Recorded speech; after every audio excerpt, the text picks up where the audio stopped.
Good morning my dear students. आज start करने जा रहे हैं हम क्रिस्टल सिस्टम कि हमारे पास कितने प्रकार के क्रिस्टल सिस्टम होते हैं। चलिए हम देखते हैं आज crystal system.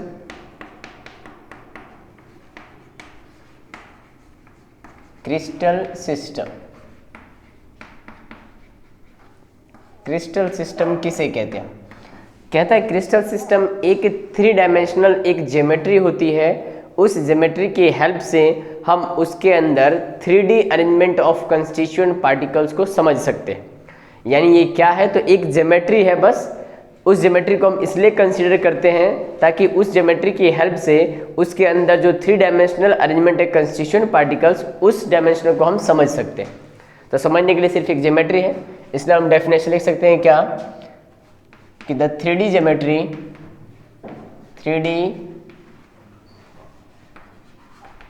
3D geometry, the 3D geometry which is consider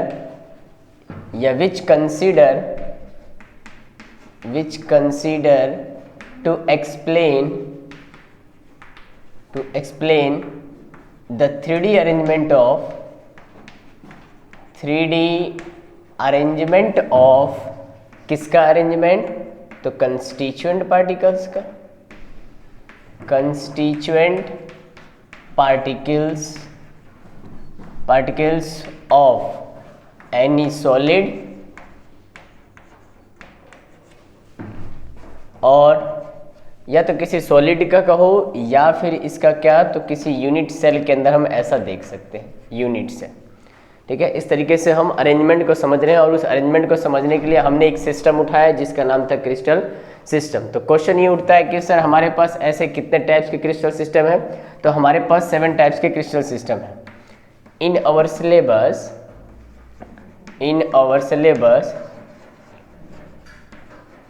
we have 7 types of crystal system, 7 type of crystal system. आइए देखते हैं कौन से 7 टाइप्स के क्रिस्टल सिस्टम है।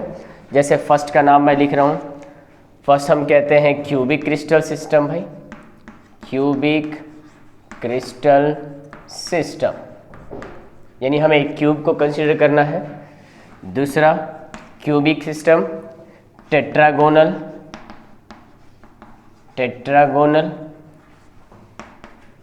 Orthorhombic,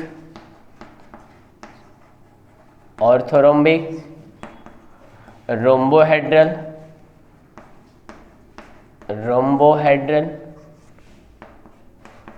hexagonal,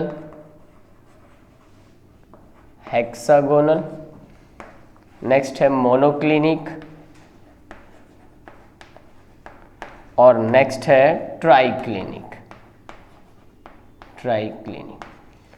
These are 7 types of crystal system। ये हमारे पास 7 टाइप्स के ऐसे क्रिस्टल सिस्टम है जिनको हम कंसीडर करते हैं सिर्फ 3 डायमेंशनल कंस्टिट्यूएंट पार्टिकल्स के अरेंजमेंट को समझने के लिए। तो हमारे सिलेबस में सिर्फ पढ़ना है कौन सा सिस्टम, तो सिर्फ पढ़ना है क्यूबिक क्रिस्टल सिस्टम। चलिए ये था हमारे पास एक क्रिस्टल सिस्टम। अब इन क्रिस्टल सिस्टम के जो साइड्स होंगे या एंगल होंगे वो डिफरेंट होंगे। यानी किसी डायमेंशनल की कोई आपके पास 3D ज्योमेट्री है, उस ज्योमेट्री की आप डायमेंशन और उसके एंगल को बदलते हुए डिफरेंट टाइप्स के क्रिस्टल सिस्टम तैयार कर सकते हैं और वो हमारे पास है 7 टाइप्स के क्रिस्टल सिस्टम। अब अगर हम क्यूबिक क्रिस्टल सिस्टम को उठाते हैं तो कहता है कि उस क्यूबिक सिस्टम में आप एटम्स को डिफरेंट तरीके से अरेंज करके आप so many types of unit cell तैयार कर सकते हैं। तो अगर हम इसके अंदर एटम्स को डिफरेंट तरीके से अरेंज करते हैं तो हमारे पास कई तरह के एक यूनिट सेल बनते हैं। तो सबसे पहले हम यूनिट सेल की बात करते हैं, क्योंकि ये एक यूनिट सेल यहाँ भी हमारे पास एक आया हुआ है टर्म यूनिट सेल। तो पहले हम डिस्कस करते हैं कि यूनिट सेल क्या होता है। चलिए हम देखते हैं यूनिट सेल।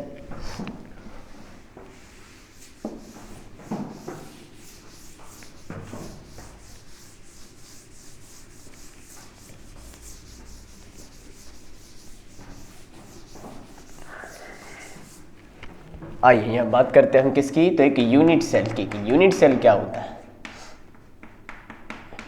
यूनिट सेल, देखिए किसी स्पेस लैटिस का जो हमने स्पेस लैटिस तैयार किया हुआ है, कहता है वो स्पेस लैटिस किससे मिलकर तैयार हुआ है। तो कोई अगर स्पेस लैटिस है या कोई हमारा क्रिस्टल सिस्टम जो बना है, वो कहता है कि उसका जो सबसे छोटा पार्ट होता है वो कहलाता है यूनिट सेल। जैसे हमारा एक फेस का एक दीवार है, इसे मैंने कहा कि हमारा एक लैटिस है। ये लैटिस हमारा जो दीवार है ये बना हुआ है कैसे, तो एक एक ईंट से मिलकर, ब्रेक से मिलकर। तो कहता है कि इसका जो एक कंस्टिट्यूएंट पार्टिकल्स यानी एक जो ईंट हुआ, ब्रेक हुआ, वही ब्रेक्स क्या कहलाता है हमारा, तो एक यूनिट सेल कहलाता है।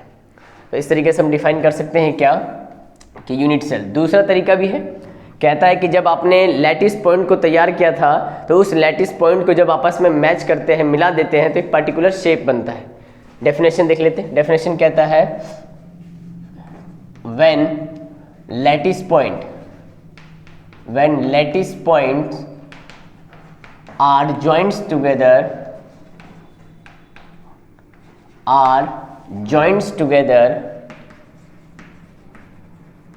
then a particular shape is obtained.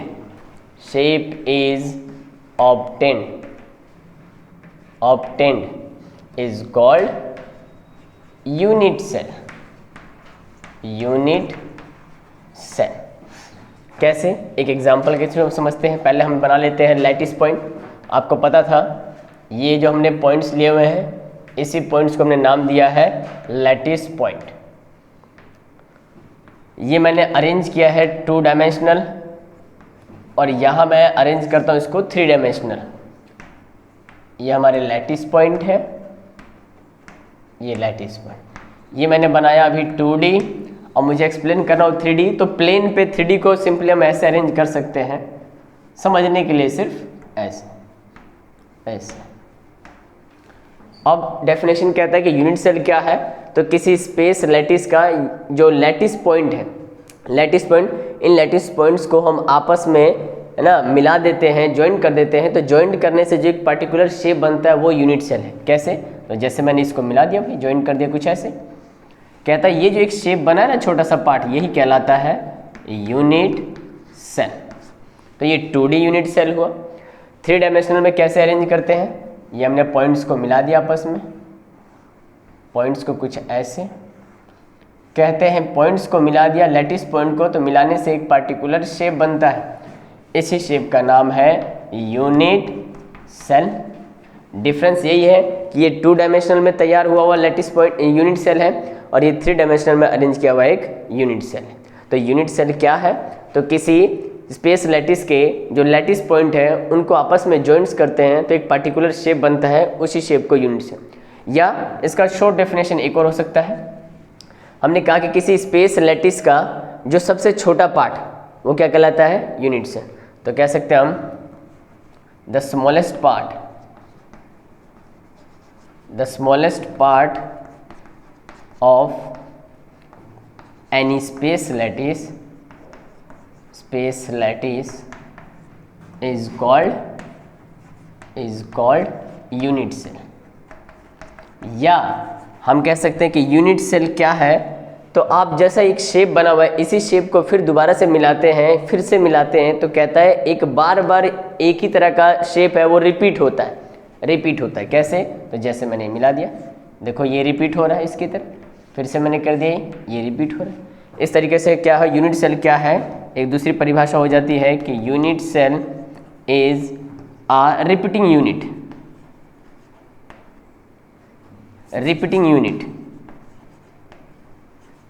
एक रिपीटिंग यूनिट है, repeating unit of any space lattice. या आप ये भी कह सकते हैं कि यूनिट सेल क्या है, एक रिप्रेजेंटेटिव यूनिट है, किसी बड़े से बड़े स्पेस लैटिस को रिप्रेजेंट करने वाला एक छोटा यूनिट। तो कह सकते हैं कि यूनिट सेल क्या है, unit cell is a representative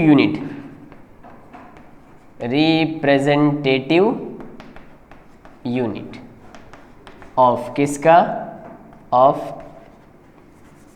of space lattice का। ठीक है, ये 3 तरह के डेफिनेशन हमारे सामने आ चुके हैं। यूनिट सेल क्या है, तो व्हेन लैटिस पॉइंट्स को आपस में ज्वाइंट करते हैं तो एक पर्टिकुलर शेप बनता है, वो यूनिट सेल। या ये कहो कि इसी स्पेस लैटिस का जो सबसे छोटा पार्ट है वो कहलाता है यूनिट सेल। या यूनिट सेल क्या है, तो किसी स्पेस लैटिस का बार बार रिपीट होने वाला यूनिट है वो कहलाता है यूनिट सेल। या किसी भी स्पेस लैटिस को रिप्रेजेंट करने का जो सबसे छोटा पार्ट है ना, वो कहलाता है यूनिट सेल। चलिए, हमने देखा यूनिट सेल। अब यहाँ बात करते हैं कि यूनिट सेल 2 टाइप्स के हैं, एक 2 डायमेंशनल में तैयार किया हुआ और एक 3 डायमेंशनल में। तो नेक्स्ट हम टॉपिक देखते हैं क्या, तो टाइप्स ऑफ यूनिट सेल। देखते हैं टाइप्स ऑफ यूनिट सेल। आइए टाइप्स ऑफ यूनिट सेल देखते हैं हम यहाँ पे। Types of unit cell, types of unit cell. Unit cell के टाइप्स। यूनिट सेल हमारे पास 2 टाइप्स के। यूनिट सेल 2 टाइप्स के यूनिट सेल।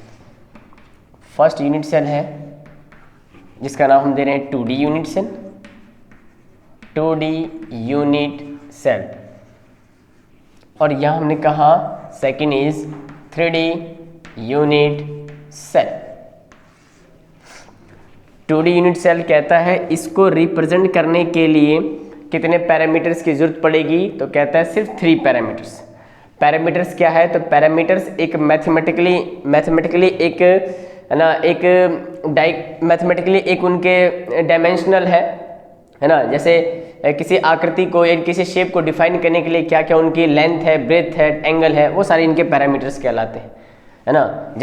जैसे स्टूडेंट का पैरामीटर क्या है, तो स्टूडेंट का पैरामीटर पेंसिल है, पेन है, कॉपी है। अब ये बात दूसरी है कि अब थोड़ा सा मॉडर्न युग हो गया है, तो आजकल विद्यार्थी का पैरामीटर फ़ोन है, ईयरफोन है, ब्लूटूथ है ना, ये सारी चीज़ें हैं, गन है ना। तो चलिए हम अपने पैरामीटर्स को देखते हैं। हम अपने पैरामीटर को चेंज नहीं करेंगे भाई, हमें उसकी ज़रूरत नहीं है। 2D को एक्सप्लेन करने के लिए कहता है क्या पैरामीटर होंगे, तो देखिए there are 3 parameters. 3 parameters are required क्या करने के लिए, to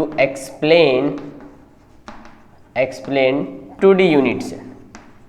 2D unit cell such as वो कौन कौन से पैरामीटर, जैसे 2 तो एंगल होंगे, 2 साइड होगा A and B, R side कहो या एज कहो, ठीक है, साइड।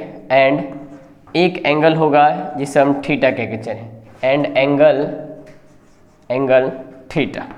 इस तरीके से 3 पैरामीटर्स की रिक्वायरमेंट होगी, ठीक है। आइए चाहे एक एग्जांपल जैसे देख लेते हैं हम।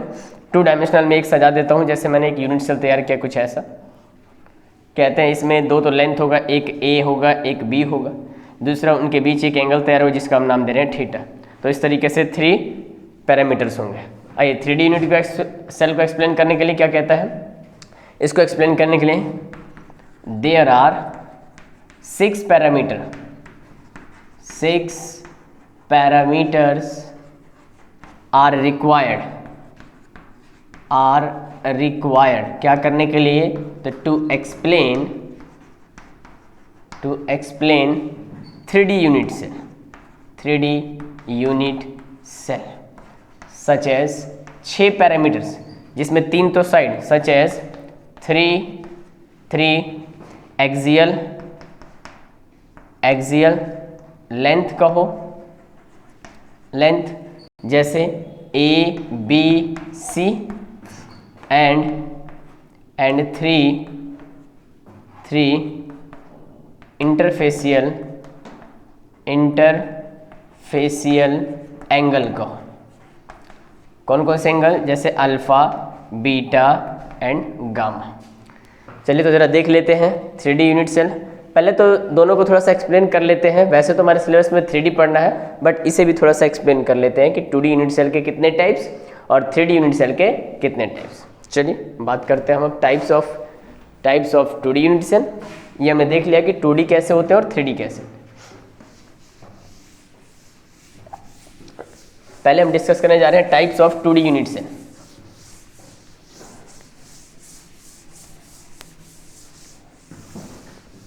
आइए आइए हम चर्चा करते हैं types of 2D unit cell. Types of 2D unit cell. चलिए, types of 2D unit cell, 2 dimensional unit cell के लिए बात करते हैं। चलिए, फर्स्ट यूनिट सेल का नाम है 2 डायमेंशनल में, उसका नाम है square unit cell. Square unit cell, that means हमें क्या करना है, तो एक स्क्वायर को कंसीडर करना है। हमने बना दिया एक स्क्वायर, ऐसे ये हमने एक स्क्वायर बना दिया। स्क्वायर, आपको पता है स्क्वायर के दोनों साइड्स ए बी और इनके बीच का जो एंगल है उसे हमने माना थीटा। तो इनके पैरामीटर्स का रिलेशन क्या होगा, तो हम कहेंगे a is equal to parameters का relation a is equal to B and theta जो होगा वो कितने डिग्री का होगा, तो 90 डिग्री। सेकेंड यूनिट सेल का नाम है रेक्टेंगुलर यूनिट सेल, यानी हमें एक रेक्टेंगल कंसीडर करके चलना है। तो हम एक रेक्टेंगल बना लेते हैं। हमें ये हमने बनाया एक rectangle A B and theta. What is the relation between length and theta, तो ए, क्या आयत की दोनों एडजेसेंट साइड इक्वल होती है, तो नहीं होती। A not equal to B but theta is always 90 degree. 2 parameters, sorry दो हमारे पास यूनिट सेल हो चुके हैं। तीसरे एक यूनिट सेल की हम बात करते हैं। तीसरे का नाम है हेक्सागोनल यूनिट सेल। ध्यान रहे ये सब हम 2D पढ़ रहे हैं, 2D यूनिट सेल के। तो हेक्सागोनल हम कैसे बनाते हैं, हेक्सागोनल तो बना दिया हमने कुछ ऐसा इस तरीके से। कहते हैं इसमें ये A है, ये B है और ये थीटा है। तो कहता है इसमें रिलेशन कि जो एंगल है A वो A इज इक्वल टू तो B हो जाए, सॉरी साइड जो है वो A is equal to B होगा, लेकिन थीटा जो होगा वो कहता है कितने डिग्री का हो जाता है, तो 60 डिग्री का हो जाता है। सब आपको सिर्फ याद रखने पड़ेंगे थोड़ा सा बस। आइए नेक्स्ट, उसके बाद हम पढ़ते हैं रोम्बिक यूनिट सेल। रोम्बिक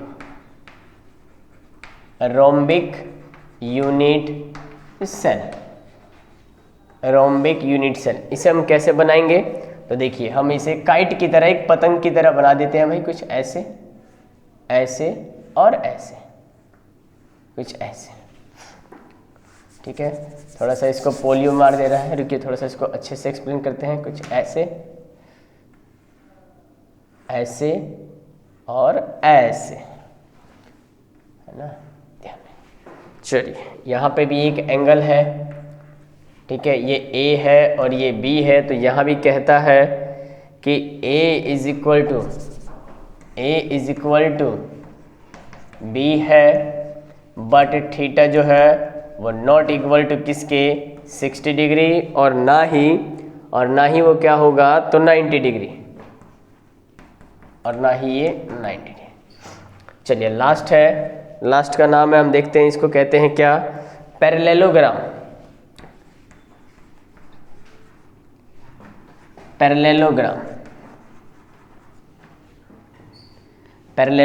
ठीक है, पैरेललोग्राम यानी पैरेलल एक बनाते हैं।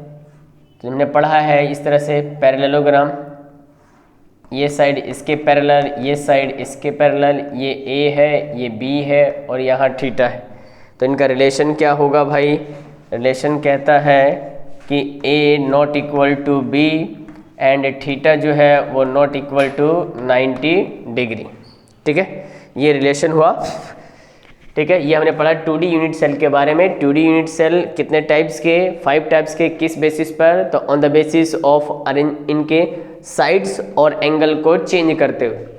एंगल को या 90 रखा तो ये बना, एंगल को फिर से 90 और साइड को चेंज किया तो ये बन गया। इस तरह से एंगल को चेंज कर दिया, साइड को बराबर रखा तो शेप ये बन गया।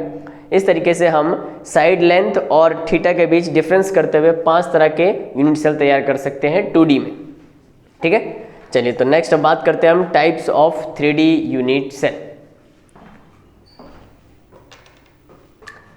आइए बात करते हैं 3D यूनिट सेल की। पिछले लेक्चर में हमने 2D यूनिट सेल के बारे में जाना था, अब स्टार्ट करते हैं 3D यूनिट सेल।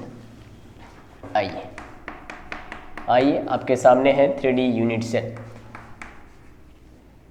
तो 3D यूनिट सेल, चलिए पहले अंदर 3D यूनिट सेल को देखते हैं। 3D यूनिट सेल,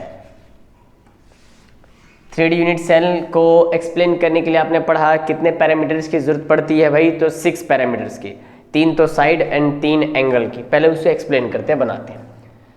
चलिए ये हमारे पास 3D यानी 3 डायमेंशनल, ये हमारा है y एक्सिस, ये हमारे पास है x एक्सिस और z एक्सिस ये रहा ऊपर। इस z एक्सिस को हमने दिखाया कैसे, तो कुछ ऐसे 3 एक्सिस हो चुके हैं। चलिए ये इस एक्सिस पे हमने एंगल माना साइड माना A, ये है B एंड इट इज ये है C।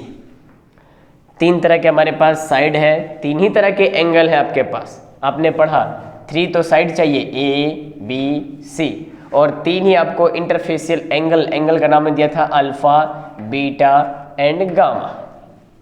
नाम कैसे दिए जाएंगे एंगल के, उसे थोड़ा ध्यान से समझिए। अगर साइड में लेता हूँ ए बी, तो ए बी के रिस्पेक्ट में जो अल्फ़ा बीटा है उसे कंसिडर ना करते हुए जो बच गया वो पोर्शन ले लेंगे गामा। यानी ए बी साइड के बीच कौन सा एंगल, तो गामा। हमने रख दिया ए और बी, इसके बीच का जो एंगल है इस एंगल का नाम हमने दिया है कौन सा एंगल, तो गामा एंगल, गामा। इसी तरह अब साइड अगर मैं BC को कंसिडर करता हूँ BC, तो उसी तरह से बीटा और गामा कंसिडर हो जाते हैं, तो बचता कौन है, तो अल्फा। इसलिए BC के बीच कौन सा एंगल, अल्फा। ये रहा B और C, इसके बीच का जो एंगल है उस एंगल का नाम हमने दिया अल्फा। इसी तरह A और C जो साइड है उसको कंसिडर करने के लिए हमने एंगल लिया अल्फा और गामा, तो बचा कौन सा एंगल भाई, बीटा। इसलिए AC के बीच का जो एंगल है इसका नाम हमने दिया है बीटा। इस तरीके से आप इनके एंगल्स डिसाइड कर सकते हैं साइड्स के बीच, ठीक है। चलिए तो अब हम पढ़ते हैं types of 3D unit cell. चलिए types of 3D unit cell.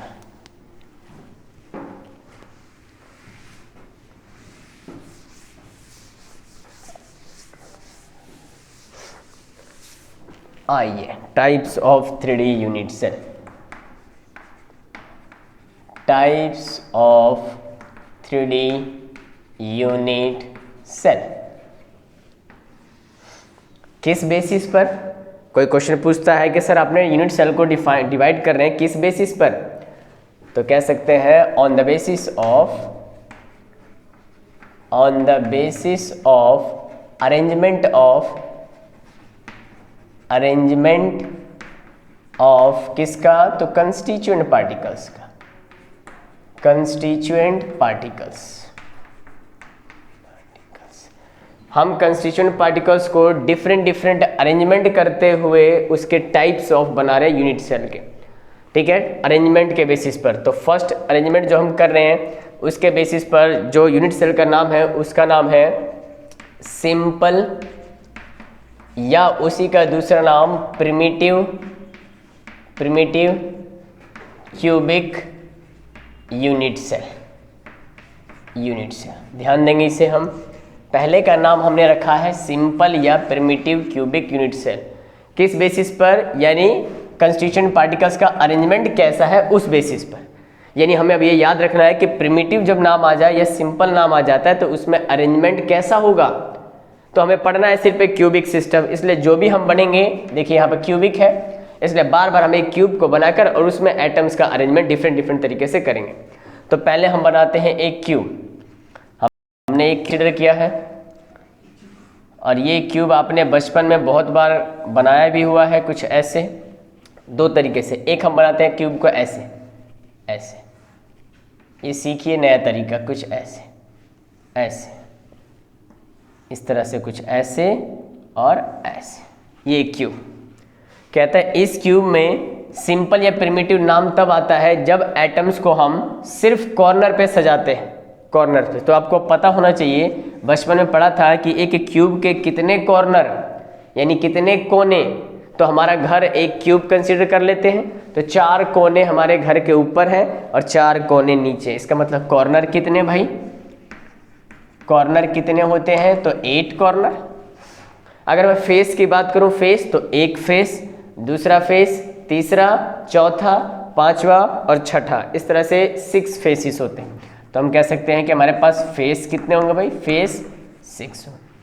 Third, इनके एज किनारे, एज कितने होंगे, किनारे कितने होंगे, तो टोटल एज किनारे जो होते हैं वो 12 गिन के देख सकते हैं। ये 1 2 3 4 5 6, ठीक है 6, ये रहा 7, ये रहा 8 9, ये 10, ये 11 और इस तरीके से ये 12। इस तरीके से टोटल 12 एज होते हैं, 12 किनारे होते हैं, तो रख दिए हमने ऐसे।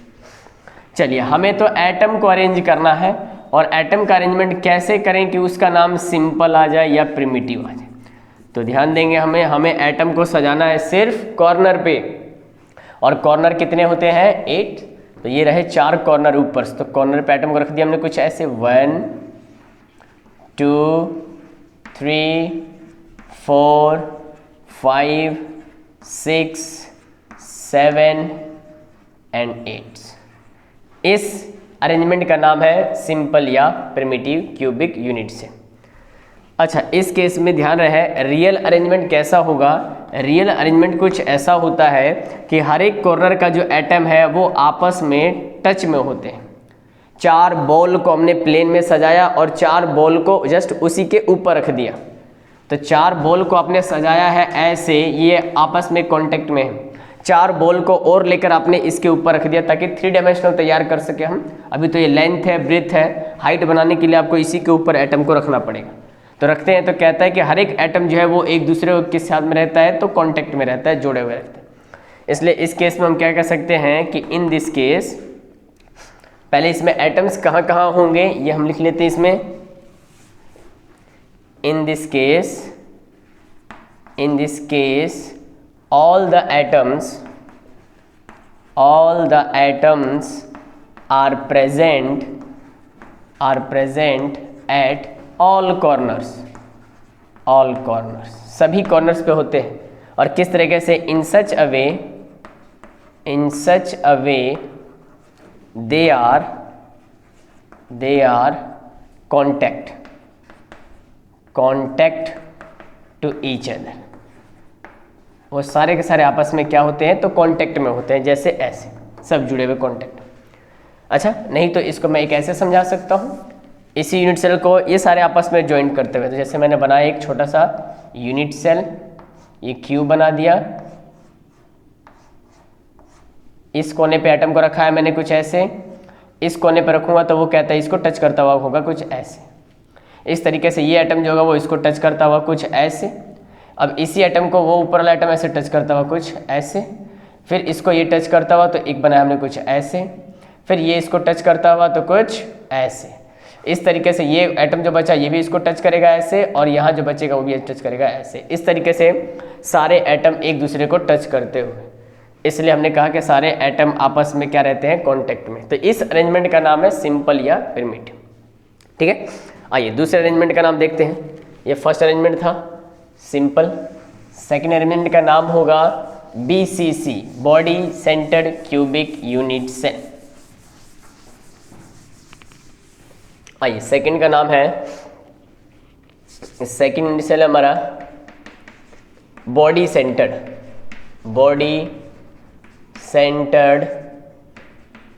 Cubic unit cell. तभी हम एटम्स के डिफरेंट अरेंजमेंट के बेसिस पे सीख रहे हैं। तो बॉडी सेंटर को हम शॉर्ट में लिखते हैं BCC। कहता है इसमें कैसा अरेंजमेंट होगा भाई। तो चलिए, एक क्यूब, पढ़ना तो क्यूबिक सिस्टम है इसलिए बार बार हम कंसीडर कर रहे हैं क्यूब। ये हमने बनाया एक क्यूब, और इस क्यूब में पहले तो हम एटम को रखते हैं कॉर्नर पे। तो रख दिया हमने कॉर्नर पे 1 2 3 4 5 6 7 8 कॉर्नर्स पे। अब बॉडी सेंटर का मतलब है कि एक एटम उसके जस्ट बॉडी के अंदर। तो हमने इस क्यूब के अंदर रख दिया बॉडी, तो हमने यहाँ दिखा दिया एक बॉडी में इसका एटम, ये हुआ। इस अरेंजमेंट या इस डायग्राम का नाम है body centred cubic unit cell. Corner पर तो है ही एक एटम बॉडी के अंदर। अच्छा, जैसे ही ये बॉडी के अंदर एटम को आप डालेंगे, 4 एटम, पहले तो ये चारों एटम एक दूसरे के ऊपर थे कांटेक्ट में, लेकिन जैसे आपने बॉडी में बीच में एटम को रखा, बस ये सारे एटम आपस में दूर दूर हो जाते हैं, कुछ ऐसे। जैसे ये पहले से आपस में कांटेक्ट में था, इसी साइज का सेम एटम लेकर मैंने इनके बीच में रख दिया, तो ये क्या हो जाएंगे, तो ये कुछ ऐसे ऐसे, लेकिन बीच वाला एटम जो है वो सभी को कांटेक्ट में ऐसे। तो इस तरीके से इन दिस केस ये दो जो एटम है ये आपस में टच में नहीं होंगे। तो इसमें हम लिख सकते हैं क्या कि in this case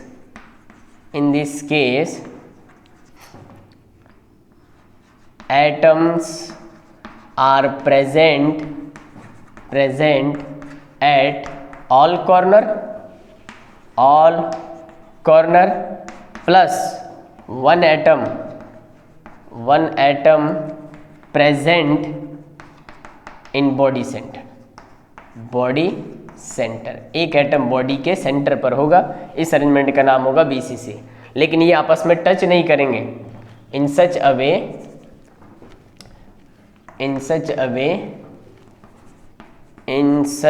way they are not contact to each other. हाँ, ये आपस में तो कांटेक्ट में नहीं होगा, लेकिन डायगोनल ही ये कांटेक्ट रहता है, ये बात याद रखो। चलिए, तो इस अरेंजमेंट का नाम था body centred cubic unit cell. Next देखते हैं face centred cubic unit cell.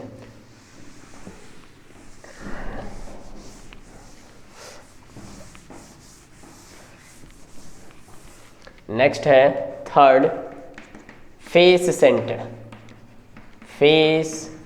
Centred cubic unit cell. आपको पता है हमारे सिलेबस में सिर्फ क्यूब है, क्यूब को ही पढ़ना है, इसलिए बार बार क्यूब कंसीडर कर रहे हैं। तो हमने एक और कंसीडर कर लिया क्यूब। ये रहा हमारे पास एक क्यूब। चलिए, क्यूब में आपको पहले तो कॉर्नर पे एटम को रख दिया हमने ऐसे 1 2 3 4 5 6 7 8। अब कॉर्नर के साथ साथ इसके कितने फेस है क्यूब के, तो 6। कहता है 6 के 6 फेसों पे भी एटम को रखेंगे तो इस अरेंजमेंट का नाम हो जाता है फेस सेंटर। तो 6 फेस, ये हमारा लेफ्ट साइड का फेस है, इसके सेंटर पे एक एटम, इसके अपोजिट फेस, इसके सेंटर पे 1 एटम, ऊपर का फेस, उसके सेंटर पे 1 एटम, डाउनवर्ड जो फेस है इसके सेंटर पे 1 एटम, सामने वाला फेस ये रहा भाई, ये रहा सामने, इसका सेंटर हमने माना ये रहा, बैक साइड वाला फेस ये रहा भाई, इसका सेंटर हमने माना यहाँ पे कुछ ऐसे।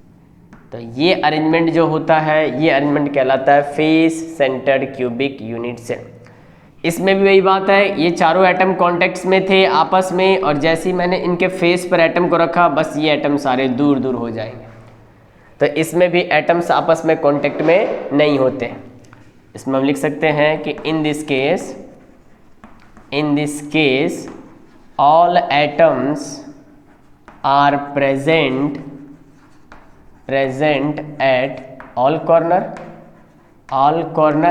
plus, और कहाँ पे, and all corners plus 6 atom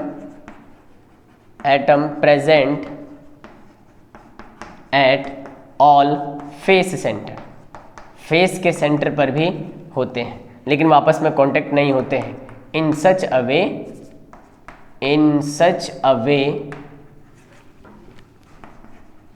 they are not in contact to each other। वो आपस में कांटेक्ट में नहीं होते हैं, लेकिन डायगोनली होगा। इस फेस पे रखेंगे तो फेस का डायगोनल होता है, ये बात ध्यान है। इस तरीके से तीसरा आपने पढ़ा face centred cubic unit cell. एक और पढ़ते हैं हम, जिसका नाम है end centred cubic unit cell. चलिए फोर्थ हम देखते हैं।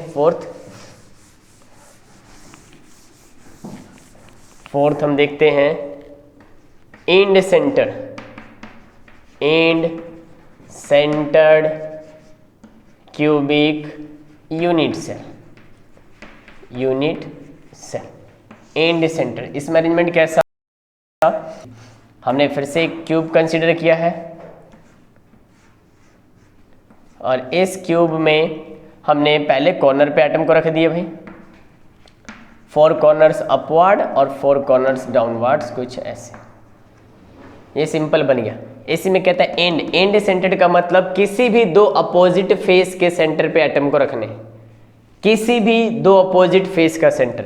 या तो मैं अब जैसे मैंने ऊपर वाला फेस ले लिया इसका सेंटर और उसके जस्ट अपोजिट नीचे वाला सेंटर ये, या आप कहें कि नहीं सर हम यहाँ क्यों लें, हम तो दूसरे अपोजिट सेंटर पर लेंगे, ले लीजिए भाई, जहाँ आपकी इच्छा आप वहाँ ले लीजिए। पहले कॉर्नर पे एटम को रख देने हैं तो 4 कॉर्नर्स अपवर्ड 4 कॉर्नर्स डाउनवर्ड्स। अब किसी भी 2 अपोजिट फेस, जैसे मैं लेफ्ट और राइट को लेता हूँ तो इसका फेस और इसके अपोजिट इसका फेस। इस अरेंजमेंट का नाम है end centred cubic unit cell. लिख सकते हैं कि in this case all atoms are present at all corner plus 2 atoms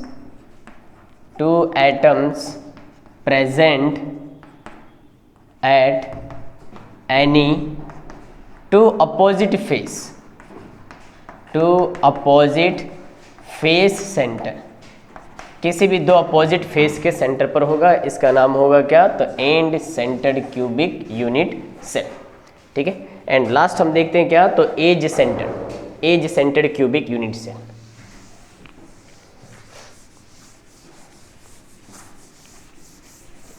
last है हमारा 5th, edge centred cubic unit cell. ये आपके एनसीईआरटी में नहीं है बट यहाँ कंसिडर कर लेते हैं हम जरा। एज सेंटर में क्या होगा, ये क्यूब है आपके पास, इस क्यूब को कंसिडर किया हमने क्यूब, सभी कॉर्नर्स पे एटम को दिखा दिया हमने कुछ ऐसे। आपने पढ़ा एक क्यूब के कितने एजेस होते हैं भाई, तो एज होते हैं 12, एज किसने 2s, ये सारे एज हैं, ये सभी एज। इस एज के सेंटर पे हम एक एटम को रख देते हैं इस तरीके से, एज के सेंटर पे जितने भी आपके पास एजेस हैं सभी एजेस के सेंटर पे हमने रख दिया और इस अरेंजमेंट का नाम हो जाता है edge centred cubic unit cell. ठीक है। इस तरीके से हमारे पास एटम्स को डिफरेंट अरेंजमेंट के बेसिस पर हम 5 टाइप्स के यूनिट सेल तैयार कर सकते हैं 3 डायमेंशनल में। बट हमारे सिलेबस में कितने टाइप्स के यूनिट सेल पढ़ने हैं, तो 3 टाइप्स के। फर्स्ट हमें पढ़ना है सिंपल, सेकंड पढ़ना है हमें BCC एंड थर्ड पढ़ना हमें सिर्फ FCC। ये हमने अरेंजमेंट के बेसिस पे types of 3D unit cell. Next lecture में हम एक टेबल बनाएंगे और एक शॉर्ट ट्रिक की हेल्प से पता करेंगे हमारे पास टोटल कितने टाइप्स के क्रिस्टल सिस्टम और टोटल कितने टाइप्स के अरेंजमेंट होंगे। इसी अरेंजमेंट का नाम है ब्रेविस लैटिस। ये हमने एटम को डिफरेंट अरेंजमेंट किए हैं, डिफरेंट अरेंजमेंट के बेसिस पे यूनिट सेल तैयार किए हैं। अब उस अरेंजमेंट का नाम क्या है, उस अरेंजमेंट का नाम हम दे रहे हैं ब्रेविस लैटिस, क्योंकि इन अरेंजमेंट्स को किसने किया था, तो एक फ्रेंच केमिस्ट ब्रेविस नाम के साइंटिस्ट ने। तो नेक्स्ट लेक्चर में हम देखते हैं कि ब्रेविस लैटिस क्या होते हैं। चलिए मिलते हैं नेक्स्ट लेक्चर में।